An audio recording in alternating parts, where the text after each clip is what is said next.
High friends, good morning. Real blogger Jyoti চ্যানেলে সবাইকে স্বাগত। আশা করি তোমরা যে যেখানেই আছো সবাই ভালো আছো। তো আমি ওপরে চলে এসেছি, নিচের ঘর বাসি ঘর দুয়ার ঝাড়ঝাঁটা দিয়ে পরিষ্কার পরিচ্ছন্ন করে ওপরে এসেছি। তো ওপরে এসে আগে ওপরের ঘরটাকে পরিষ্কার করব। তো ভাবলাম যে একটু ঝুল হয়েছে, ঝুলগুলোকে টেনে নিই। তো ঝুলগুলোকে আস্তে আস্তে সব একটু একটু করে টেনে নিই, মাঝে মধ্যেই করি, তাতে করে ঝুলটা কম হয়। তো আর বিশেষ করে আজকে একটু মাথায় শ্যাম্পু করব, তার কারণে মাথায় তেল দিয়েছি শ্যাম্পু করব যখন। তো ভাবলাম এই ঝুলগুলো একটু টেনে নিই। আর শ্যাম্পু করব আজকে, একটু সকালে স্নান করব না, কারণটা আজকে পঞ্চমী। তো পঞ্চমী 10টার সময় লেগে থাকবে বলে ভাবলাম মাথায় শ্যাম্পু করব না, পঞ্চমীটা ছেড়ে যাক তারপরেই শ্যাম্পু করব। তো আমি খাটের বিছানাটা, বেডশিটটা উপর থেকে ঝাড়নি দিয়ে ঝেড়ে নিলাম।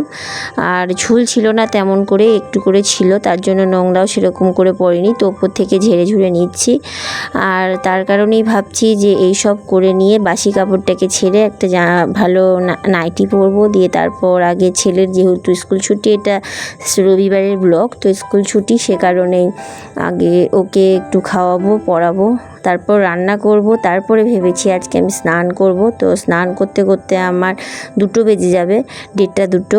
তো আমি বেড কভারটাকেও ঝেড়ে মুছে নিলাম, দিয়ে তারপর যা থাকে প্রতিদিন, যেরকম প্রতিদিনের কাজ, যেমন আলমারি সব পরিষ্কার পরিচ্ছন্ন করে টিপটাপ করে সুন্দর করে গুছিয়ে নেওয়া, সেরকম করেই আমি প্রতিদিন করি। তাতে করে সব টিপটাপ থাকে আর অগোছালো হয় না, আর জিনিসগুলো বেশ সুন্দর লাগে দেখতে। যেখানকার জিনিস যেমনকার জিনিস তেমনই থাকে, সব সময় গুছিয়ে নিলে।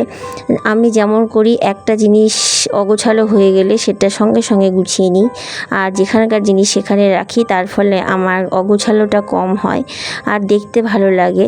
তো আমার বাড়িতে যে কেউ আসে সবাই বলে এত সুন্দর করে সাজানো গোছানো, একটা পরার জামা কাপড়ও বাইরে দড়িতে বা কোথাও ঝুলে থাকে না। আমি যেগুলো নোংরা হয়ে যায়, যেগুলো বর ছেড়ে যায়, সেগুলোকে আবার সঙ্গে সঙ্গে কেচে দিই, আবার সঙ্গে সঙ্গে কেচে শুকিয়ে আবার ভাঁজ করে যেখানকার জিনিস সেখানে রাখি, তার ফলে একটা জামা কাপড় ঝোলানো কোথাও থাকে না। তো সবাই এই নিয়েই আমাকে বলে যে এত সুন্দর করে টিপটাপ করে পরিষ্কার পরিচ্ছন্ন সব সময় এত সুন্দর থাকো কী করে, এত সুন্দর রাখো কী করে।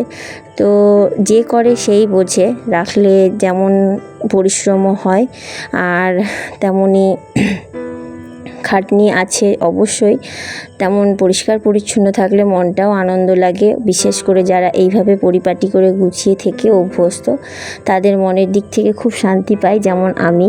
আর সত্যি কথাই, এই গুছিয়ে রাখা বা টিপটাপ করে সুন্দর থাকা, এটাও একটা আর্ট।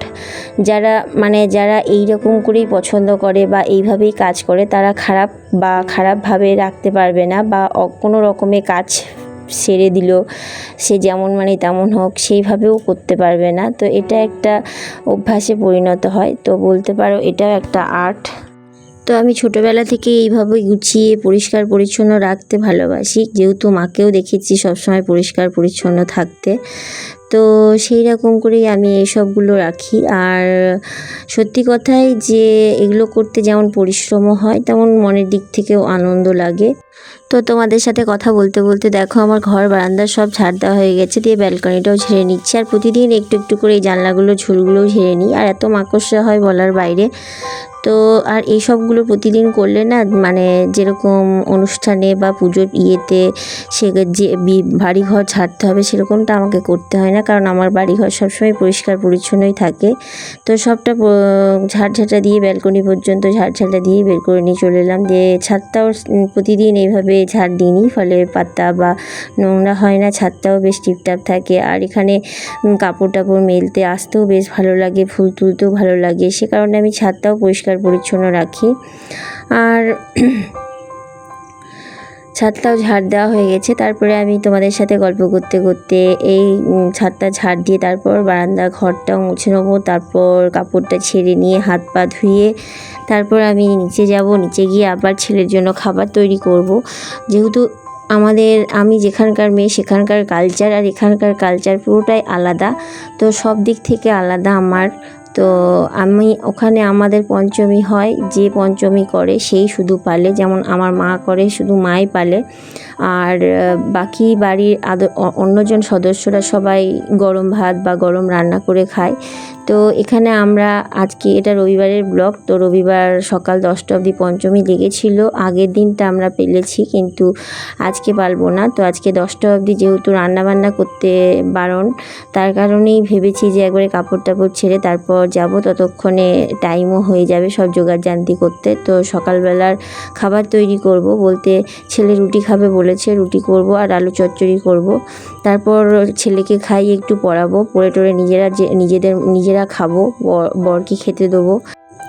তারপর আবার দুপুরের রান্না যতটা তাড়াতাড়ি পারবো করে নেবো। কারণটা হচ্ছে তাড়াতাড়ি রান্না করলেই আমার তাড়াতাড়ি রান্নার কাজটা সেরে সব পরিষ্কার পরিচ্ছন্ন করে আবার স্নানে যাব। তো সে কারণেই আমি যতটা তাড়াতাড়ি পারবো রান্না চাপানোর চেষ্টা করব। তো তোমাদেরকে আমি সকালের যেটুকু টাইম আমি পেরেছি দেখানোর চেষ্টা করেছি। জানি না ভিডিওটা তোমাদের কেমন লাগবে। তো যদি ভালো লেগে থাকে প্লিজ লাইক, শেয়ার, সাবস্ক্রাইব করো আর ভালোবেসে আমার পাশে থেকো। আর তোমাদের একটা লাইক আমাকে পরবর্তী ভিডিও বানাতে খুব মোটিভেট করে, তো প্লিজ একটা লাইক দিও। তো আমার বারান্দাটাও মোছা হয়ে গেছে। আর বাইরে ব্যালকনিটাতে চালা নামিয়ে এতটাই অন্ধকার হচ্ছে যে আমার ভিডিওটা ভালো আসে না। আর সেটা তোমাদেরকে বারবার প্রত্যেকটা ভিডিওতেই বলি, কারণটা এত খারাপ লাগে, এতটা অন্ধকার হয়ে গেছে বলে। তো যাই হোক, তোমরা একটু মানিয়ে নিও। তো আমি এইভাবেই আমার বারান্দাটাকে মোছা শেষ করলাম, দিয়ে এখন নিচে যাব, মানে কাপড় টাপড় ছেড়ে তারপর যাব। তো চলে এসেছি, এসে আগে ভাবলাম ছেলেকে পরিয়ে নিই, তারপরে খাবার করব, ততক্ষণ টাইমটা হয়ে যাবে। তো ছেলেকে আগে একটু দুধ গরম করে বিস্কুট খাইয়ে দিয়েছি, দুধ বিস্কুট খেয়েছে, তার কারণে ও আমি বললো যে মা এখন খাবো না। তো আমি ভাবলাম তাহলে আগে একটু পরিয়ে নিই, তো তার কারণে ওকে একটু পড়াচ্ছি। তো পরিয়ে টরিয়ে কালকে দই বসিয়ে দিয়েছিলাম, আর দুধটাতে এতটাই জল যে এত আমি ফুটিয়েছি, তারপরেও দইটা জল জল করছে। সে কারণেই দেখো তোমাদেরকে দেখিয়ে দিচ্ছি যে এতটা জল। এই কারণে আমাকে এই দুধ ভালোও লাগে না। তো ঘোষরা এমনভাবে সব দুধে জল মেশায়। তো দেখো আমি এখন দইগুলোকে ফ্রিজে ঢুকিয়ে দেবো, জমে গেছে। আর তারপর রুটি করব আর তরকারি করব। তো ছেলেকে বললাম যে বাবা একটু ভিডিও করে দিস, তো আমাকেও ভিডিও করে দিল। দেখো লাস্টের এইটুকু। তো আজকের জন্য এইটুকুই। সবাই ভালো থেকো, সুস্থ থেকো, দেখা হবে আবার পরের ব্লগে। ততক্ষণ আমি তরকারিটা আমার হয়ে গেছে, তো রুটিটা করলেই হয়ে যাবে। তো রুটিটা করে নিচ্ছি, ততক্ষণের জন্য সবাইকে টাটা।